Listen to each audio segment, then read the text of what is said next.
Alright, welcome to a new episode. In this episode, well, before I tell you what we're going to do, I want to show you something that I did between episodes. I want to take you to my basement.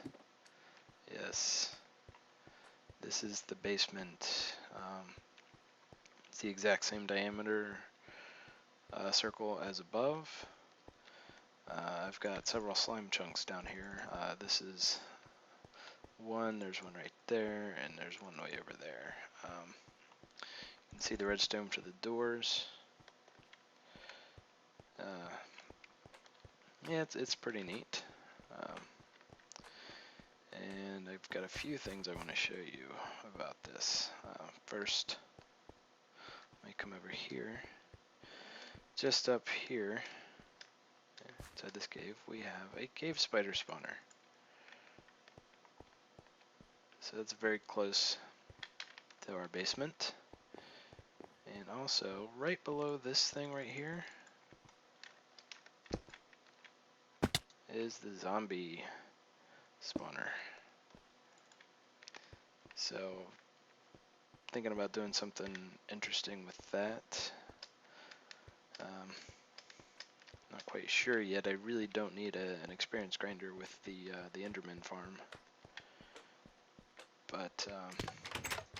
But the basement is going to be used to for basically some redstone, like you see here, but also items and mobs and so forth will travel through this area. With the new hoppers, I don't think I need an AFK stream anymore. I can pretty much just use hoppers to sort and organize the items, which will be wonderful. So I think I'm going to eliminate the AFK stream. But this will be the maintenance level. Basically, all the wiring and tubes and so forth will come through this floor. Underneath this will be another floor that I will travel to in order to access the items and the mobs and so forth. In this episode, I'm going to build an ice generator, an ice tray, basically. Let me go ahead and get up here and show you where we're going to do that. Okay, let's head up here. Oh, I'm under some ice. I'm going to do it over here. I'm going to create it based off a design from Panda 4994. It's going to be a manual tray. It's not going to have pistons or anything like that. It's just going to have infinite water pools that freeze. And just one moment. Alright, sorry for that interruption, telephone call. But, yeah, I'm hoping to make it big enough that I can get at least 8 or 9 stacks of ice each time I harvest. So I think the first step is going to be to make a tunnel up to this area. Alright, well, I've begun work on the tunnel, and oops. Actually, I made a little bit of progress on the ice machine itself, but let me go ahead and take you up here. This is the storage level. I had to find a way to merge the stairs going up from the storage to the path coming from up above, and this is the solution I chose. The stairs down here are 7 wide, and then it converges down to the 3 wide path that this floor has. So my goal was to make it easy to get up while sprinting, so give this a shot. And sprinting up and easily emerge into the tunnel. Up the staircase into the ice generator.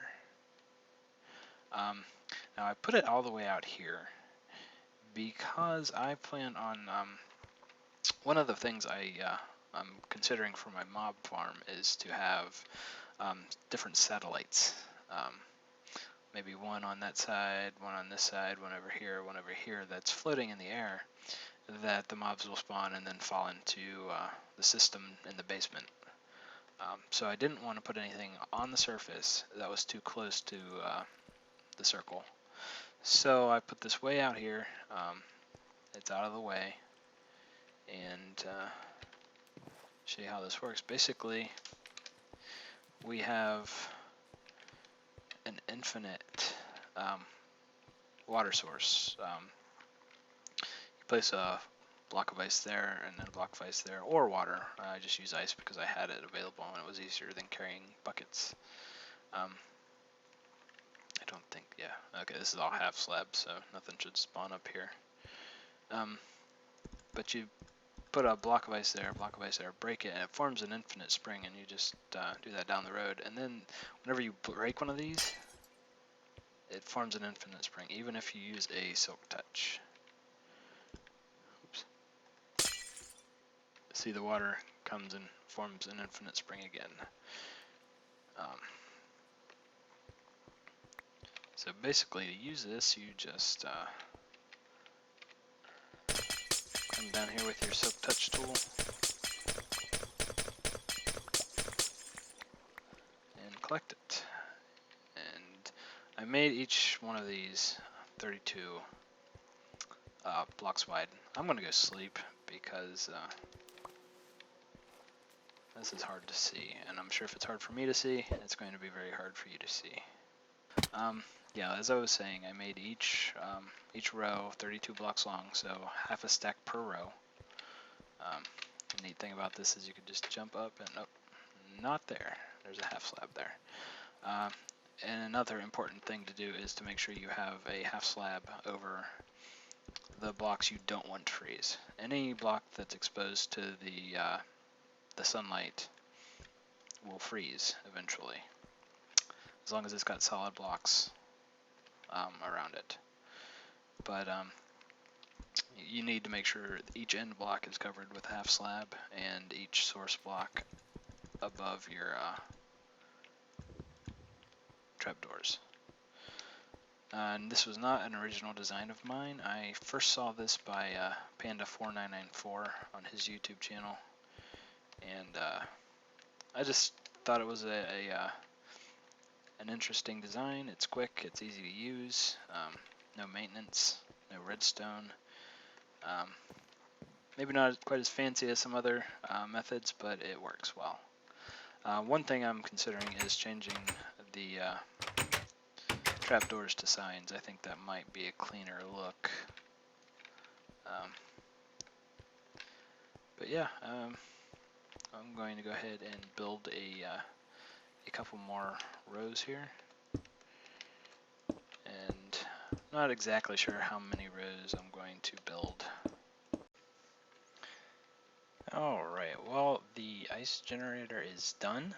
I'm going to show it to you. The hallway is done, it's all snowed out. Let's get up here.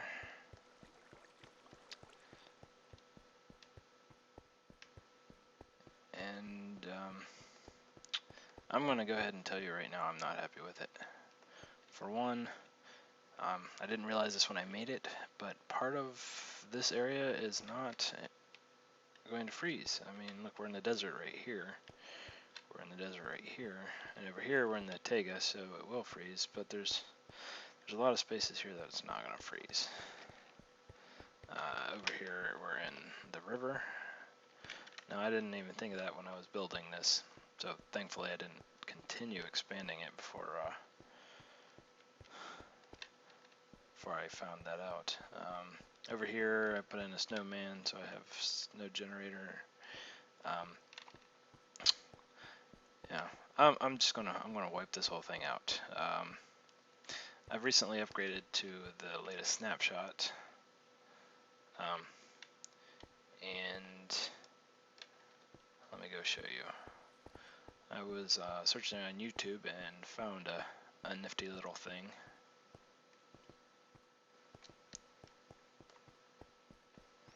Right there. You might be wondering what this is. Well, I'll tell you. It's a bud switch.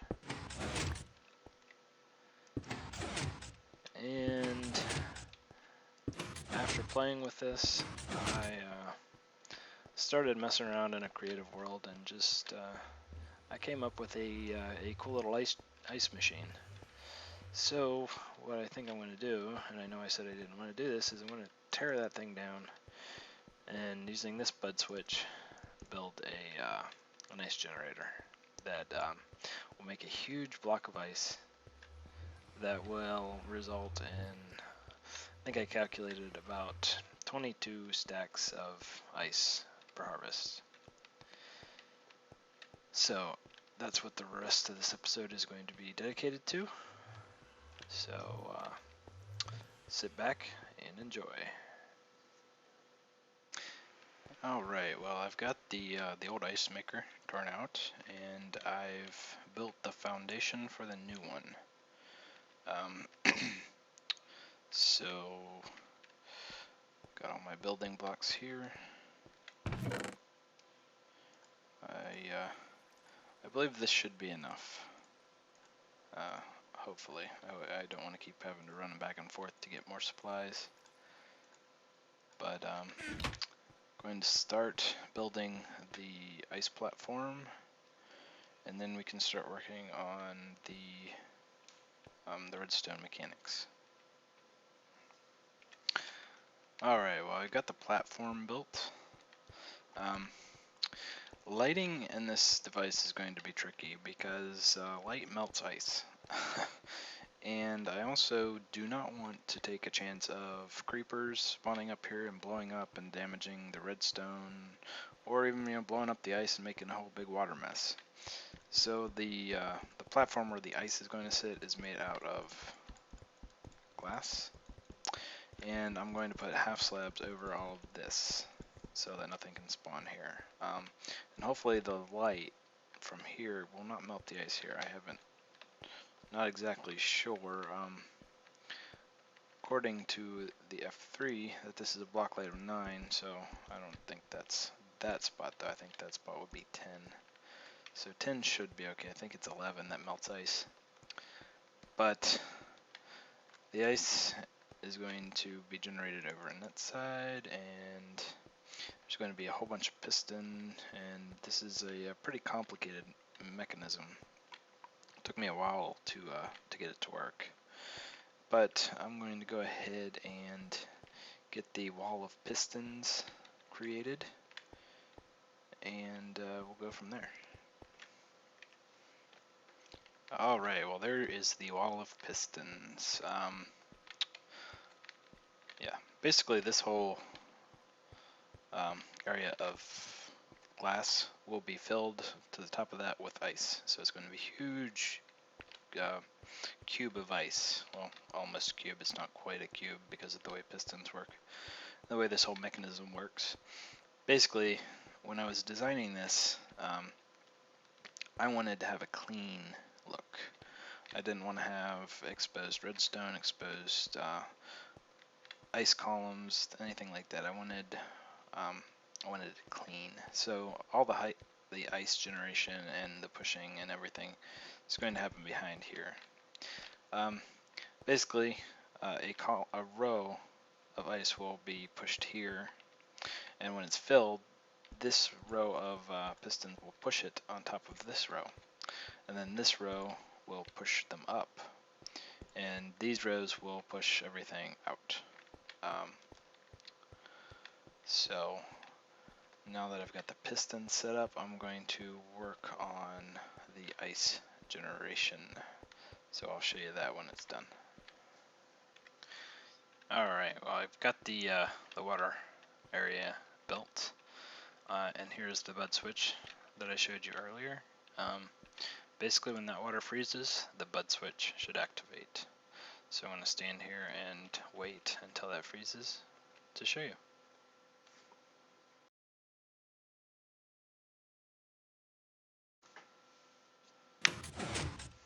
And there we go. The ice freezes and the bud switch triggers. I've got a piston underneath where the ice is, So now the next step is to activate that piston when the bud switch triggers. Basically the plan is push the ice up, and this is actually needs to be a piston. This piston will push the ice that way, and then over here we're going to have a piston that pushes the ice into the row. And over here we have a piston that will help us determine when this row is full, and to reset the mechanism that will push all of these out and move the ice out once this row is full. So I'm going to go ahead and get it wired up, and then I'll show you how it works. Alright, well I got that wired up. I'll show you how it works if this block changes. There we go. Alright, the way this works is when the bud switch activates, this block moves over here, which gives this redstone wire power. This is going to be going to somewhere else, but this repeater has been set to the longest delay. That way the bud switch takes longer to finish, which gives the water time enough to create that source block again. Because if that's not set to that, then it will trigger once when the block freezes, and then it'll trigger again when the water flows into it. Just making that take longer means that the bud switch only activates once. But anyway, the power comes here.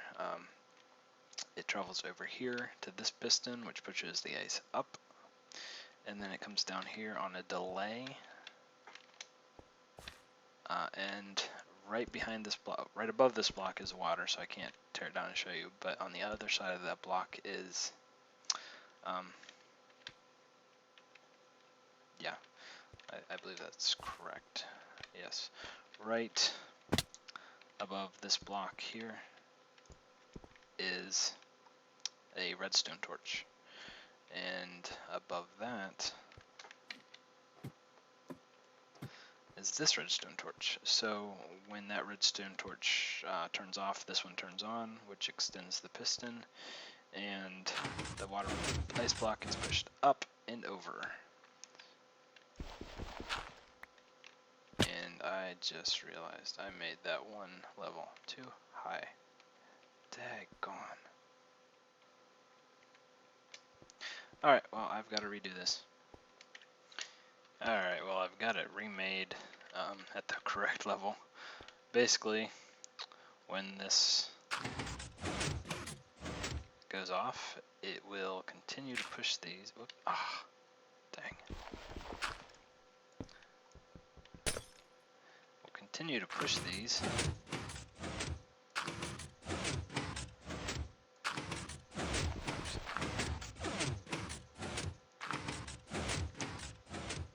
Into here. And now we have to get this to push them this way. Oh, get out of here.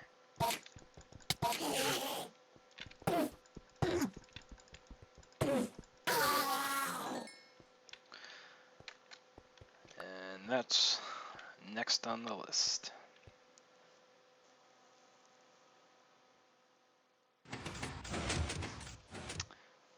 As you can see, it's working. It was very simple to do this part. I just grabbed the power from here. It gives power to this block, which deactivates this torch, which in turn reactivates this one, which pushes it. And the timing is crucial here. This has to happen before these are pushed. So that is why these are on delay. So the order it happens is the bud switch triggers. The block is pushed up at the same time this is pushed over. Actually, I think the block gets pushed up a little bit earlier because there's a couple torches here. So that gets pushed, and then this row of blocks gets pushed back in there. the next thing we need to do is to get the trigger for when this row is complete set up. And the way that's going to happen is there's going to be a torch on this block. Let me see if I can get that. No, I'm mistaken. The torch is going to be on. Sorry about that. Oh, jeez. This new inventory management is, whoops. Going to take some getting used to. Things don't seem to function as well as or as responsive as they used to. But essentially, there's going to be a block sitting right here. And when this ice block gets here and it pushes it, that block is going to be over here, which is going to get power from the redstone torch that's going to be on this block. And then we'll send it this way, and that will be what we use to first push the ice over top of these pistons. And then these pistons will push it up, and all those pistons will trigger to push the ice this way. And after that, it'll be done. So I'm going to go ahead and get this wired up, and I'll show it to you.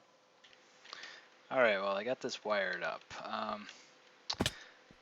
The ice, first I should tell you, I had built this one block too far to the front, so I had to move everything back.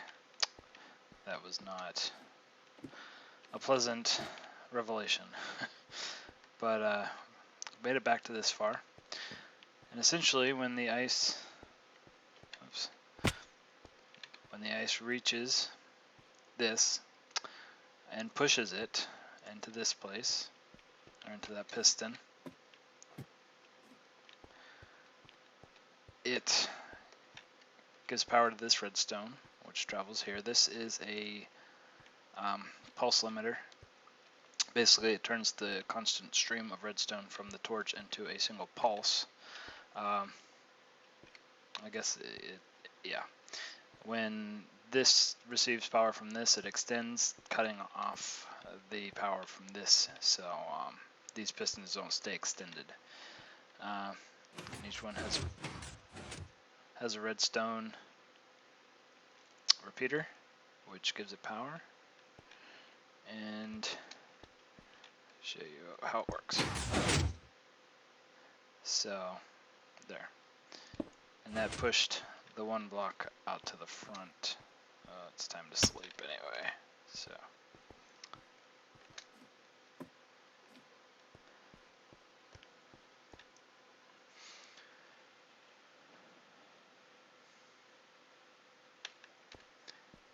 the block is right here now, and if that were ice, this whole row would, yep, see, it actually did do it.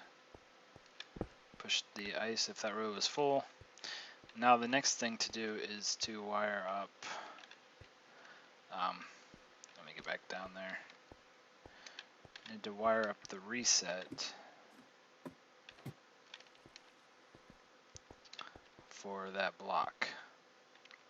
Because the block goes from here, it needs to be pushed back by that piston. So I'm going to go wire that up, and I'll be right back.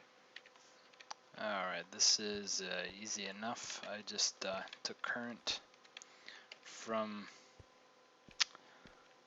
the piston that went to the repeaters there that controlled those pistons, and wrapped it around here. I put delays on because it is vital that this piston wait until these pistons have done their job. Basically, that's the last thing that needs to happen. So we just put 3 repeaters all at max, which powers this redstone block, which turns off this torch, which depowers those, which in turn lets power go to that torch, which turns on the piston. So piston gets pushed in front of the end of the row. So those go first, pushing the ice over top of these.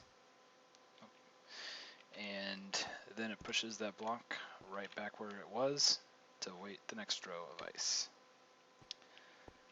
Alright, now what we need to do is wire up these pistons so that they push the ice upwards. Alright, well I ran into an interesting problem.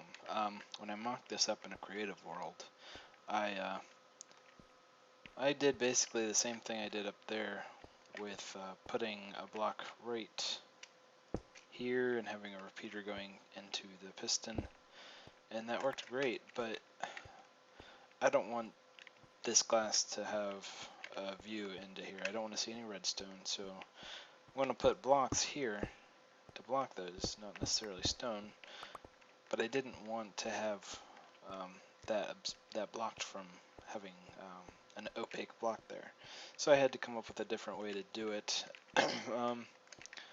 Basically what I have here is underneath these pistons I have a row of blocks with redstone torches on them. And these redstone torches make those turn off so that the pistons by default are disabled or pushed down.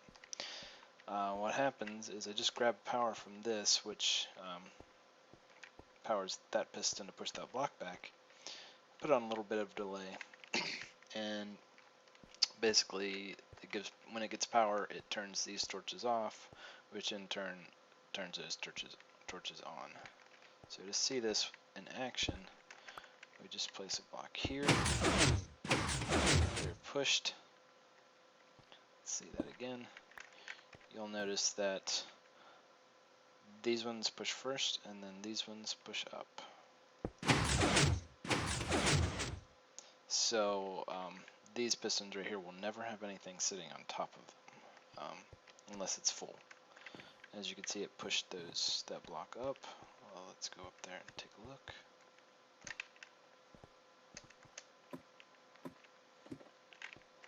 And there we have it. And there's the start of the next row. Let me go ahead and grab this. And now it's time to wire up these pistons.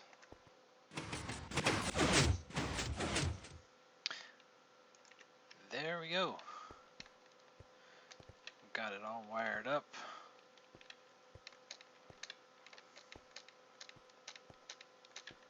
All the way to the top. And if we look down, we should see some ice. There we go.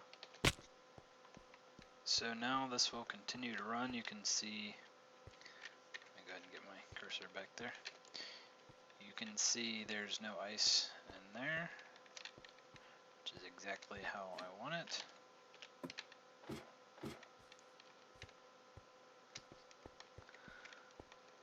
The block has been reset, and it's waiting for the next row. Now, based on how long it's been taking for this ice to freeze, this is not the most efficient way to farm ice. This will probably take many hours to fill it completely. But like I said, it should give me plenty of stacks. Actually, let me get the calculator out. I want to find out exactly how many I'm going to get. Alright, looks like it's going to give me just shy of 25 stacks of ice. So almost a single chest full.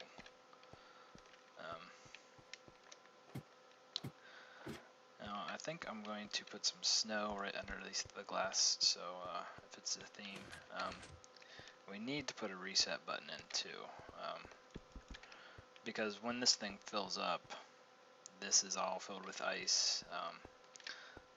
This is filled with ice. The system needs reset, so I'm going to go do those two things, and then we'll be closing up the back, and then we'll be done. Alright, well I've got the non-glass surface half slabbed, so nothing can spawn.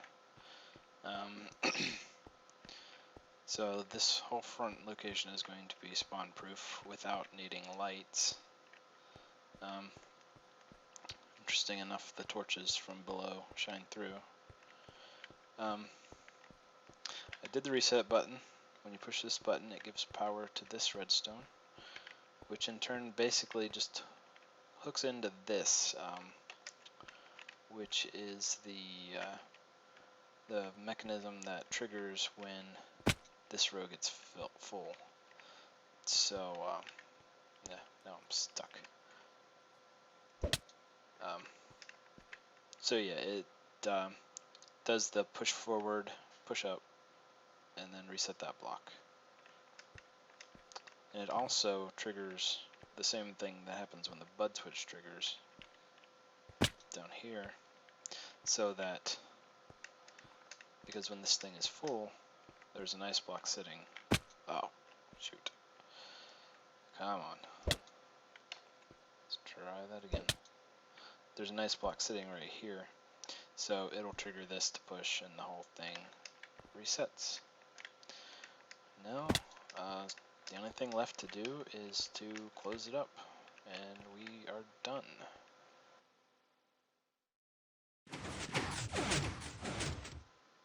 Alright, well, it looks like it's working. I'm happy that it's finally done. A lot of tweaking was necessary, but it's functional, and hopefully in a couple real life days I will have a huge cube of ice. I will definitely append a clip of that at the end of this video. It'll probably be a while before this video comes out anyway, so I have plenty of time. Alright guys, it's been probably a week since I built this thing, but it's time to harvest this ice. It took an extremely long time to fill up, but it is full. We are all the way up and all the way down. So let's head up there and start harvesting, see how much we get. But yeah, I left this thing go AFK, oh geez, almost for a week straight. And so needless to say, it's not very efficient.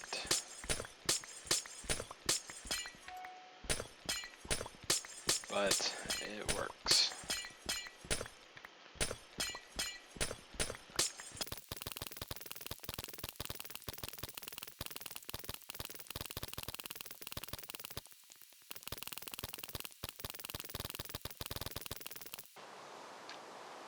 Alright, well, I've harvested all the ice. Let's see how many I've got. Looks like I've got 27 stacks and a little extra. Tried to get all the pieces that fell off the side, but I may have missed a few. But either way, I think this is a pretty good haul for a single harvest.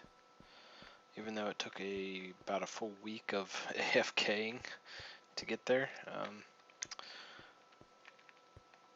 Well, if I ever need large, massive amounts of ice, then I'll have to come up with a different solution. And I've actually thought of a few ways I could improve that to generate the ice a little faster. But seeing as how it's freezing one single block at a time, yeah, it can't be expected to be too fast.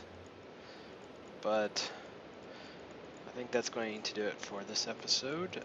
Thank you for watching. Let me know what you think, and I'll see you next time. Alright, bye.